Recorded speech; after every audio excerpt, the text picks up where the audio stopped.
नमस्कार दोस्तों, स्वागत है आपका आपके अपने चैनल शिक्षा की ज्योति ऑल क्लासेस पर। तो हम अलंकार पढ़ रहे थे। हमने शब्दालंकार पढ़ लिए हैं, उसमें मेन पढ़ लिए हैं। एक पुनरुक्ति प्रकाश रह रहा है, वो लास्ट में हम कर लेंगे। ठीक है, आज हम अर्थालंकार देखेंगे कि अर्थालंकार में कौन कौन से इंपॉर्टेंट है जो एग्जाम्स में पूछे जाते हैं। सबसे पहले हम उपमा अलंकार को पढ़ेंगे। उपमा, रूपक और उत्प्रेक्षा में बच्चों को थोड़ी कन्फ्यूजन होती है, आज हम उसको अच्छे से क्लियर कर लेंगे। ठीक है, जो बच्चा चैनल पर पहली बार आया है चैनल को सब्सक्राइब जरूर कर लेना। यहाँ आपको हिंदी व्याकरण से रिलेटेड बहुत सारी चीज़ें मिलेंगी और वीडियो को लाइक ज़रूर करना। ठीक है, तो शुरू कर लेते हैं। हम आज की क्लास में पढ़ना है हमने उपमा अलंकार। यहाँ एक वस्तु की समता दूसरी से की जाए, वहाँ कौन सा अलंकार होता है? उपमा अलंकार होता है। हमने बहुत बार पढ़ा है, सुना है कि एक चीज़ को दूसरे के समान मान लिया जाए, वहाँ पर क्या होता है? उपमा अलंकार होता है। उप का क्या अर्थ होता है? समीप। आजकल एग्जाम्स में ऐसा नहीं है कि सीधे सीधे प्रश्न पूछ लिए जाते हैं, एक एक चीज़ का अर्थ पूछ लिया जाता है, तो आपने उसी प्रकार से तैयारी करनी है, खास करके जो पीजीटी हिंदी वाले बच्चे हैं। उप का क्या अर्थ होता है? समीप। और माँ का क्या अर्थ होता है? मापना या तोलना, ये भी याद रखना है। अतः उपमा जो अलंकार है, उसका उपमा का अर्थ क्या होगा? दो वस्तुओं को एक दूसरे के समीप रखकर तुलना करनी। ठीक है, यही होता है उपमा का अर्थ। वस्तुओं की समता तीन कारणों से की जाती है, ये भी महत्वपूर्ण पॉइंट है। आपसे पूछ सकते हैं कि जो उपमा अलंकार में कौन कौन से आधार पर समता की जाती है, तो एक तो आकार के आधार पर, रंग के आधार पर, गुण के आधार पर उपमा में एक दूसरी वस्तु के साथ जो तुलना की जाती है, समानता दिखाई जाती है, इस प्रकार से दिखाई जाती है, ये तीन आधारों पर। ठीक है, ये भी आपको ध्यान रखना है। उपमा के चार अंग होते हैं। मोस्ट इंपॉर्टेंट, कितने अंग होते हैं? चार अंग होते हैं। जिसकी तुलना की जाती है वो तो होता है उपमेय, जिसके साथ तुलना की जाती है वो होता है उपमान, और जिस विशेषता की समानता के कारण तुलना की जाती है उसे कहा जाता है साधारण धर्म। ठीक है, या साधारण सामान्य गुण कह सकते हैं आप, जिसके द्वारा दोनों में तुलना हो रही है। जिस शब्द के द्वारा जो तुलना प्रकट करता है, जो शब्द तुलना को प्रकट करता है, उसे वाचक कहा जाता है। जैसे सा, सी आ गया, समान आ गया, सदृश्य आ गया, सम, सरिस, इमी, इमी, ये ध्यान रखना है, जिमी, ज्यों, इस प्रकार के ये सारे शब्द क्या है? तुलना बताने वाले शब्द होते हैं, वाचक शब्द होते हैं। इनको भी आपको ध्यान रखना है। उम्मीद है यहाँ तक आपको समझ आई होगी। आगे देखते हैं। जब उपमा की चारों अंग उपस्थित होते हैं, ये भी पूछा जाता है कि जब उपमा के चारों अंग उपस्थित होते हैं तो क्या होता है? पूर्ण उपमा होती है, पूर्ण उपमा होती है। लेकिन अगर उपमेय, उपमान या सामान्य धर्म आ गया, चाहे वाचक शब्द आ गया, इनमें से कोई भी ना हो तो वहाँ क्या हो जाएगा? लुप्त उपमा हो जाएगी। वहाँ पर क्या हो जाएगा? लुप्त उपमा। एक होती है मालोपमा, एक ही शब्द की कई सारी चीज़ों से जहाँ पर तुलना कर दी जाए वहाँ पर होती है मालोपमा। ये भी आपको ध्यान रखना है। उपमा भी तीन प्रकार की हो गई, पूर्वोपमा, लुप्तोपमा और मालोपमा। ठीक है, अब आप आगे उदाहरण देखिए। मोम सा तन घुल चुका, क्या है? मोम सा तन घुल चुका। अब दीप सा मन जल चुका। तो आप बताइए कि इसमें जो उपमान है या उपमेय है वो कौन कौन से हैं? उपमेय कौन सा है, उपमान कौन सा है, और साधारण धर्म कौन सा है? इसके अलावा जो वाचक शब्द वो कौन सा है? तो जो उपमेय है, उपमेय जिसकी तुलना की जाती है, तो तन और मन, किसकी तुलना हो रही है? तन और मन की। तो तन और मन क्या हो गए? तन और मन यहाँ पर हो गए उपमेय। तन और मन क्या हो गए? उपमेय हो गए। ठीक है, अब किसके साथ तुलना की जा रही है? उपमान कौन है? मोम, मोम और दीप। मोम और दीप क्या हो गए? ये मोम और दीप ये क्या हो गए?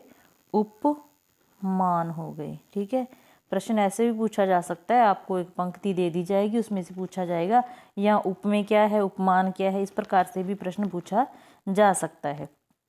तो उपमेय और उपमान का पता चल गया। अब जो वाचक शब्द इनमें जो तुलना कर रहा है, समानता बता रहा है, वो कौन सा शब्द है? यहाँ पर भी सा आया है और यहाँ पर भी सा आया है, तो ये क्या है? ये वाचक है।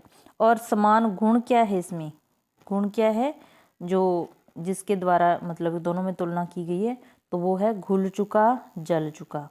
दोनों को कहा गया है ना, घुल चुका जल चुका, तो इसमें घुल चुका और जल चुका क्या है, साधारण धर्म हो गया। तो आपको यहाँ तक बात समझ आ गई। आगे है, मीरा का मुख चंद्रमा जैसा सुंदर है। मुख किसका है, मीरा का। मीरा का मुख किसके जैसा सुंदर है, चंद्रमा का।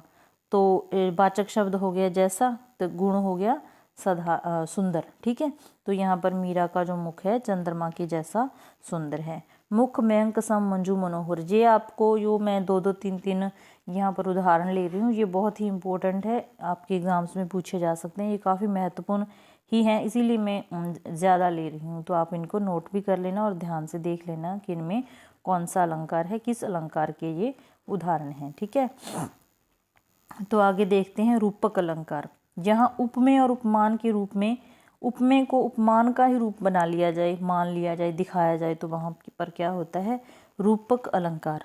मतलब कि ये उपमेय है, उसको उपमान का रूप ही मान लिया जाए, वहाँ होता है रूपक अलंकार। जैसे मुख चंद्र है, तो आशा क्या है कि मुख ही चंद्रमा है। आप एक चीज़ को याद रखना, अगर तो मैं कहूँ कि तेरा मुख चंद्रमा के समान है, तो क्या है, उपमा। तो क्या है, उपमा। अगर मैं कह दूं कि तेरा मुख चंद्रमा है, चंद्रमा है, तो मैं ये क्या कह रही हूँ, इसका मतलब है कि ये रूपक अलंकार है, मुख को चंद्रमा मान लिया।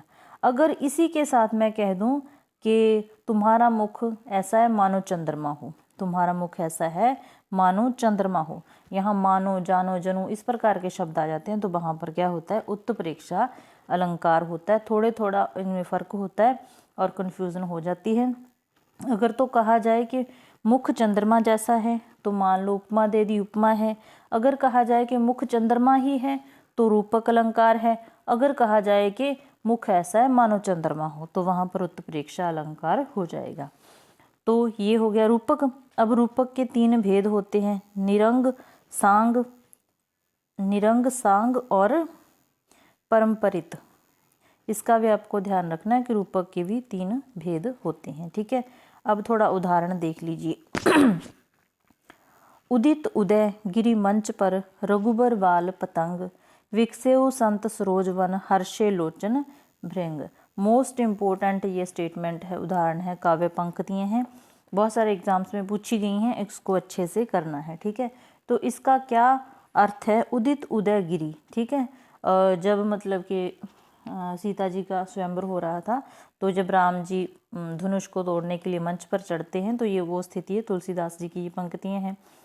तो उदित उदय गिरि को, जो मंच था उसे उदित गिरि मान लिया। ठीक है, रघुवर को बाल पतंग मतलब कि सूर्य का रूप मान लिया, और जो मतलब वहाँ पर संत वगैरह बैठे थे उन्हें सरोज कमल के रूप में देख लिया।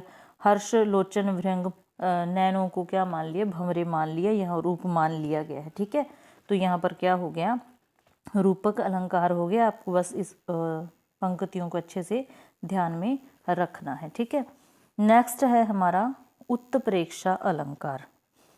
अगर आपको क्लास अच्छी लगे, पसंद आए, तो आप लोग कमेंट में बता सकते हैं।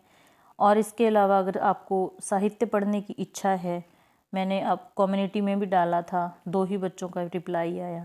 अगर आप लोग हिंदी साहित्य को पढ़ना चाहते हैं तो कमेंट में बता सकते हैं। हम 20 दिन में भी, अगर आप एस्टेट के स्टूडेंट हो चाहे एनवीएस के हो, तो 20-25 दिन में भी बहुत कुछ पढ़ा जा सकता है हिंदी साहित्य का। तो आप कमेंट में ज़रूर बताना, हम हिंदी साहित्य की क्लास शुरू कर लेंगे। तो रूपक और उपमा आपको समझ आ गया। मेनली आपने इसमें ये उदाहरण अच्छे से याद रखने हैं। अब आ गया उत्प्रेक्षा। जब उपमेय में उपमान की संभावना या कल्पना की जाती है, तो वहाँ पर क्या होता है, उत्प्रेक्षा अलंकार होता है। ठीक है, जैसे ये उदाहरण तीनों के तीनों मोस्ट इम्पोर्टेंट है। ठीक है, सोहत ओढ़ते पीठ पर श्याम सलोने गात, मनोनील, आ गया ना मनो शब्द, मनोनील मणि शैल पर आतप पर्यो प्रभात। तो यहाँ पर क्या आ गया, मनो शब्द आ गया। अगले में देखो, वह देखो वन के अंतराल से निकले मानो, यहाँ पर आ गया मानो शब्द। ठीक है, शिपेश विली मुँह लसै नीचे अंचल चीर मनो। ये तो आपको पक्की पहचान रखनी है कि जहाँ भी आपको ये शब्द दिखें इनको नोट कर लेना। जनू जानो, मनु मानो, मनहू जनहू, तो वहाँ पर क्या होता है, उत्तप्रेक्षा अलंकार होता है। इन शब्दों का आपको खास करके ध्यान रखना है।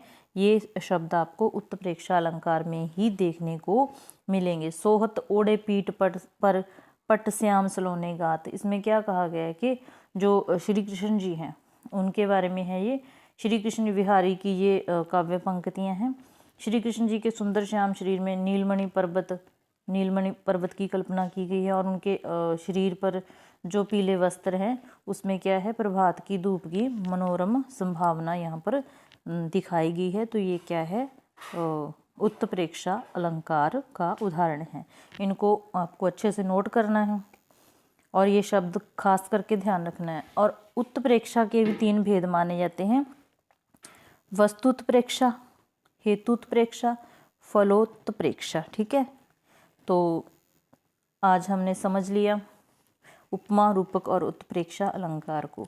एक क्लास और बनेगी जिसमें कुछ मोस्ट इम्पोर्टेंट जो अलंकार पूछ लिए जाते हैं, जैसे संदेह है, भ्रांतिमान है, अतिशोक्ति है, इस प्रकार के जो है वो हम कवर कर लेंगे। और अलंकार की चारों क्लास पढ़ने के बाद किसी बच्चे को कोई भी दिक्कत अलंकार में नहीं रहने वाली। ठीक है, तो अगर क्लास अच्छी लगी तो लाइक ज़रूर करना और हिंदी साहित्य के बारे में आप बता सकते हैं, हम क्लास शुरू कर लेंगे। तो मिलते हैं नेक्स्ट क्लास में। धन्यवाद।